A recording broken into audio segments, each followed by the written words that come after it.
Guys, nag-change outfit na ako kasi magsiswimming na tayo. Parang puti-puti ko pa dito. O, diba nakarating din sila. Ready to fight na kami, pataas.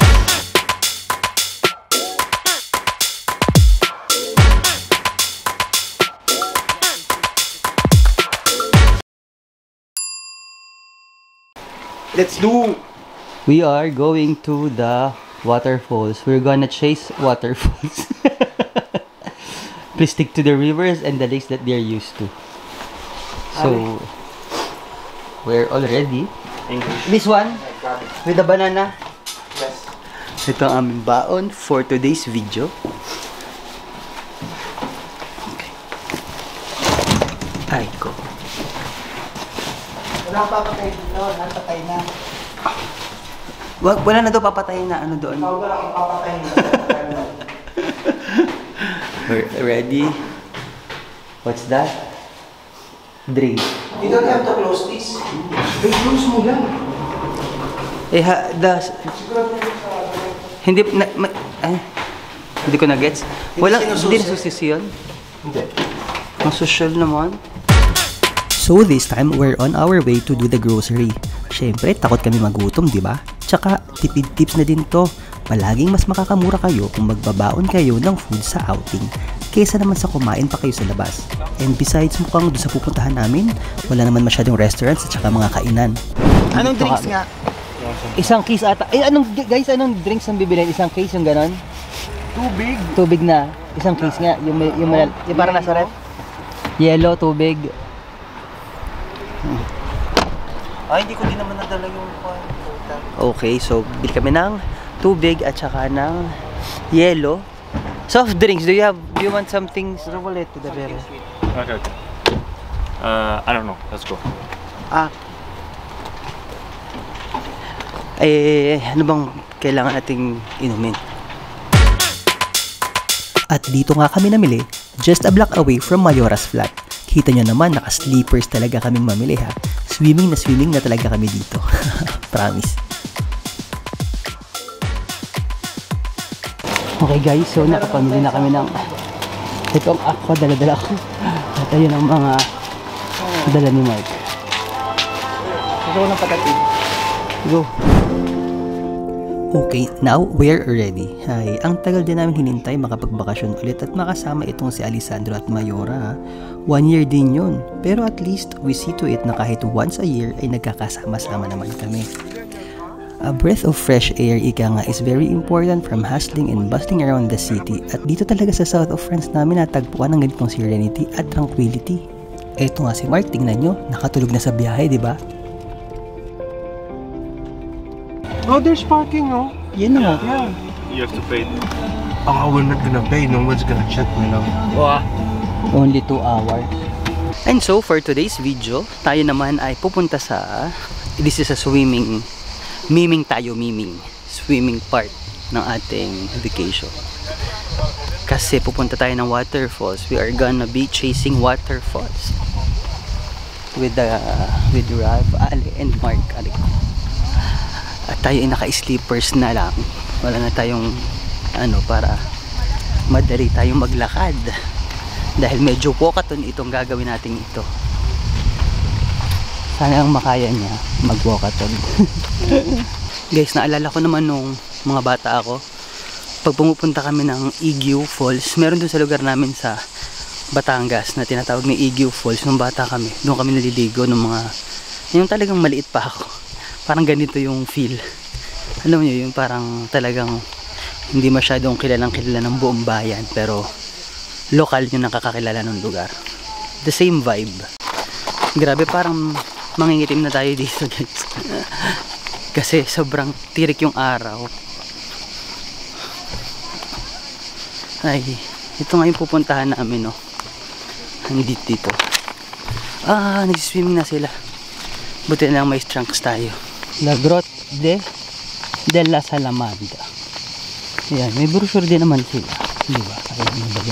Madadapa ako kasi napaka nitong road of Kineso. Ayan. So let's read. Saan ba tayo pupunta? May kuweba talaga. Let's see.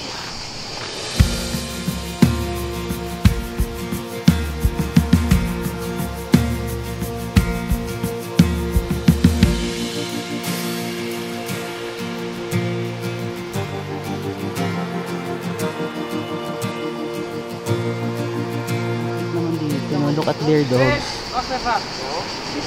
Naliligo din yung dogs nila.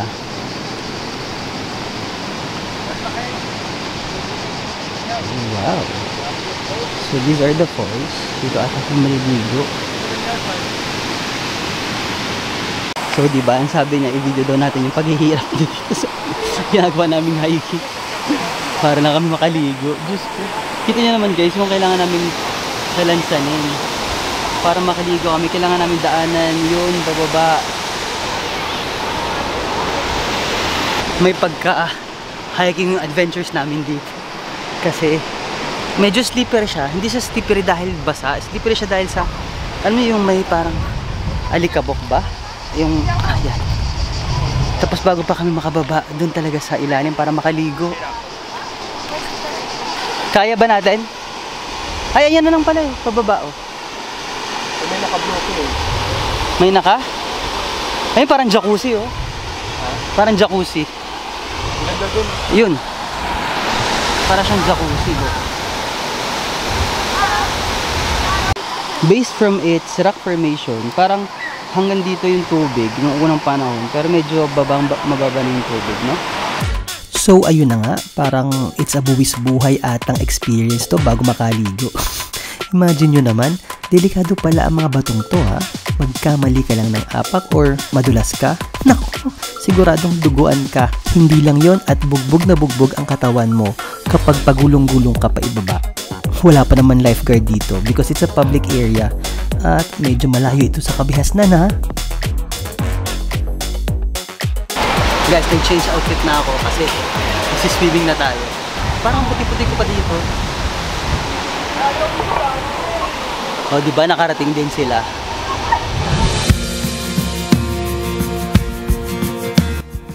O edi ito na, Tampisawan Blues tayo. Sobrang lamig naman kasi ng tubig. Parang bagong galing sa bundok ha. Pero sobrang ingat namin dito, promise. Sobrang dudulas naman kasi ng mga bato at sobrang tatalas ng mga ito. Nakakatakot ang mga aksidente. Pero kita mo naman, yung iba naming mga kasama dito at ka-join. Walang katakot-takot, di ba? Etong isang to, di din nagpatinag ha. Dinala na pati ang kanyang alagang aso. Ay sus, in fairness, kung kami din, dala-dala namin yung dalawa naming aso. Nako, sigurado, papaliguin din namin sila dito. Promise. So, nakaligo kami ng very light. Doon oh. Look at that. Para siyang lagoon na may waterfalls. Ganda rin. Experience. Love it. Yun ang pinaka, doon, challenge. Nakapunta talaga siya. Diba? That's the challenge. Huwag mo kukunan. Hindi makita ko inukunan, oh. We're in our swimming suits. Swimming suits talaga. Tara, ang challenge nito, yung pataas naman ito. Diyos ko po. Kasi, you can see, nasa baba kami naligo. Diyan kami naligo. Ready to fight na kami, pataas. Let's see. Yung mga tao dito, parang ang lalakas. Parang, akyat pa naog sila, akyat pa naog. Diyos ko. Kakapagod ha. Siguro kasi hindi tayo sanay ng mga... Kasi yung mostly mga tao dito from Netherlands, from Deutschland. Nakita namin yung mga kotse nila. More on, galing sila sa... Ano ba yun? Northern Europe.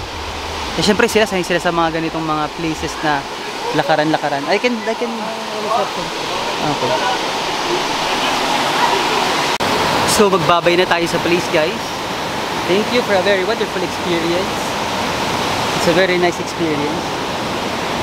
Habang si Mark ay nagre-reels his life. But yes, thank you. We enjoyed it. Ang saya. May challenge pero may din. Parang wellness din kasi parang relaxing naman. Tapos parang it's actually like a jacuzzi. Para kami naka-jacuzzi ganun. Parang tapos parang may massage. Hydro massage kasi nga may current yung falls. Love it. But next stop, hindi ko alam kung saan kami pupunta. Let's see.